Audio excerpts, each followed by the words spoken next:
Hello everyone. In this video we will discuss about the real-time system concepts of kernel, scheduler, non-preemptive kernel and preemptive kernels. So let's have a look at the one by one. The learning outcomes are after completing this session, student will be able to demonstrate concept of kernel, scheduler, non-preemptive kernel and preemptive kernel. We'll start from the kernel.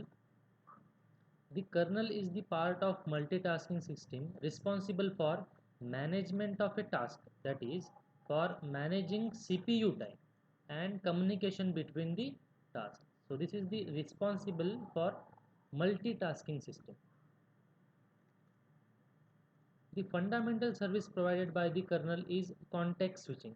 In earlier video I have explained the context switching, how it is done. So context switching means the switching from one task to another task. A kernel adds overhead to the your system because the service provided by the kernel require execution time, because it is the extra feature. That's why the kernel required execution time more. So that's why it adds overhead to the system. A kernel is a software that gets added to your application, so it is extra software rather than your main code. It requires extra RAM because code space needed for the kernel. That's why it will require extra RAM. Additional RAM, that is data space for the kernel data structure, is required also. And the important point is each task require its own stack space, because while context switching, the data should be previous data should be of task 1 should be stored to its own data storage. So that's why each task require its own stack space, which eats up RAM very quickly. And the kernel uses, already we have covered this, the kernel adds overhead to your system. That's why the kernel uses between 2 to 5% of CPU time. Now let's have a look at the scheduler. What is scheduler? The scheduler, it's also called as the dispatcher. Scheduler is the part of the kernel responsible for determining which task run next. So you can understand the scheduler which will operate which task to be performed next. Most real-time kernels are priority based, because its first task should be highest priority, second task should be lowest priority. So most of the real-time kernel are priority based. Each task is assigned a priority based on its importance, because if the task is having importance more than another task, so first task should get maximum priority, so that should give highest priority. In a priority based kernel, control of the CPU is always given to the highest priority. Remember this line, control of the CPU is always given to the highest priority task ready to run. So this is on priority based kernel. So there are two types of priority based kernel. First one is non-preemptive kernel and second one is preemptive kernel. So we'll start from the non-preemptive kernel. In this, each task does something to explicitly give up control of the CPU. So what will happen in the non-preemptive kernel? Each task will give up the CPU after its task completion. So to maintain the illusion of concurrency, this process must be done frequently. So non-preemptive scheduling is also called cooperative multitasking. Tasks cooperate with each other to share the CPU. So it is called cooperative multitasking. Asynchronous events are still handled by ISR, that is interrupt service routine. And ISR can make a higher priority task ready to run, but the ISR always return to the interrupted task. So this line is important. This line is important. We will repeat it. And ISR can make a higher priority task ready to run. Okay, but the ISR always return to the interrupted task. So in the next slide, we will look at the figure of non-preemptive kernel that will clear your doubts. The new higher priority task gain control of the CPU only when the current task gives up the CPU. What does it mean? Means if the first task is running and then ISR will be there to make higher priority task ready to run, and then inter service routine will be go to the current running task, and if the current running task will give up the CPU, then and only highest priority task will come to the picture. So let's have a look at the figure here. A task is executing but it is interrupted. So this is our lowest priority task. It is executing, now it is interrupted. If the interrupts are enabled, the CPU vectors jump to the ISR obviously. So if interrupts are enabled, CPU vectors, that will be jump to the interrupt service routine. The ISR handle the event and makes higher priority task ready to run.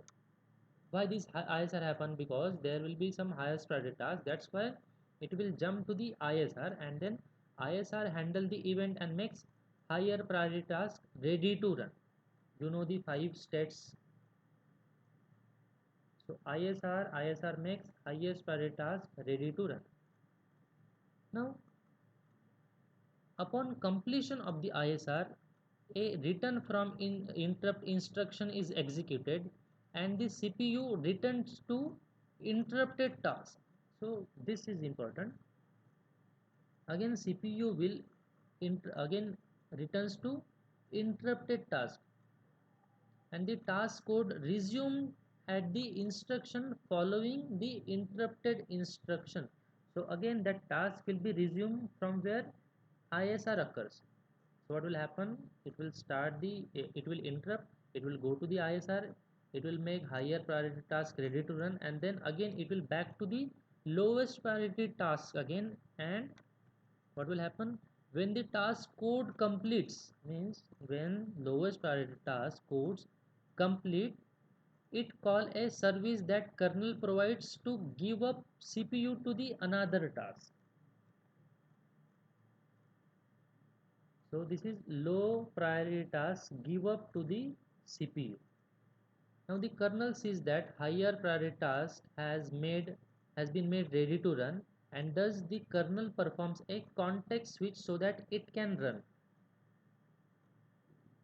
So after this, a highest priority task come to the picture and a highest priority task will execute. The higher priority task to handle the event that ISR signaled. So after this, the highest priority task will execute. So after completing total lowest priority task, after that control will given to the highest priority task. So this is how non-preemptive kernel works. The important point of this one is the most important drawback of non-preemptive kernel is responsiveness. Let's have a look at the advantages of non-preemptive kernel. One of the advantage of non-preemptive kernel is that interrupt latency is very typically low, and simple task design, since no fear that the task will get preempted or switched. These are the advantages. And the biggest disadvantage we have discussed earlier, that is its responsiveness. A high priority task have to wait until the low priority task give up the CPU, and very few commercial kernels are non-preemptive. Maximum kernels are preemptive kernels. Now let's move on to the preemptive kernel, how it is executed. A preemptive kernel is used when system responsiveness is important. That is perfect point. System responsiveness is important. Therefore, MuCOS2 and most commercial real-time kernels are preemptive. Maximum kernels are preemptive. The highest priority task ready to run is always given control of the CPU. So this line again is important. The highest priority task ready to run is always given a control of CPU. When a task makes a highest priority task ready to run, the current task is preempted or suspended. Means that current task is suspended and higher priority task is immediately given control of the CPU. So when a highest priority task come to the picture, that current task which is executing, that is suspended and total control given to the higher priority task. So that is what our preemptive kernel. If a ISR makes a higher priority task ready to run, when the ISR completes, the interrupted task is suspended and the new higher priority task is resumed. So this figure will clear your idea. A simple task is executing, but it is interrupted now. So this is our low priority task and it is executing right now and it is interrupted. If interrupts are enabled, the CPU vectors jump to the ISR. Obviously that CPU vector will jump to the ISR. The ISR handles the event and makes a higher priority task ready to run. Upon completion of the ISR, service provided by the kernel is invoked. So what will happen after ISR? This will make higher priority task ready to run. Now this function knows that more important task has been made ready to run, and thus instead of returning to the interrupted task, the kernel perform a context switch and execute code of the which one? Code of the highest priority task. So more important task will be executed. So this control will transfer to highest priority task. The kernel then sees that lower priority task needs to execute and another context which is done to resume execution of the interrupt task. So again after executing the higher priority task, again control will transfer to that interrupted task. So this one. So that will resume the lower priority task again. So this is how preemptive kernel works. So basically everywhere maximum RTOS, so that kernel is used, that is preemptive. So let's have a look at the advantages. So advantages is what? Task responsiveness is faster and deterministic. In previous slide we have discussed whenever there is a interrupt service routine and directly control will given to or CPU will given to highest priority task. MuCOS and most commercial real-time kernels are preemptive.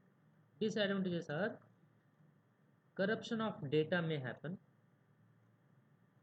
and could not call a non-preemptive function unless exclusive access provided using semaphore or mutex.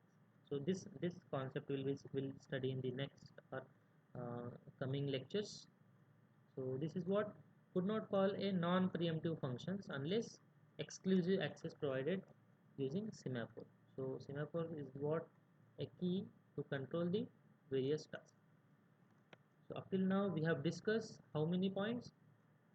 What is kernel?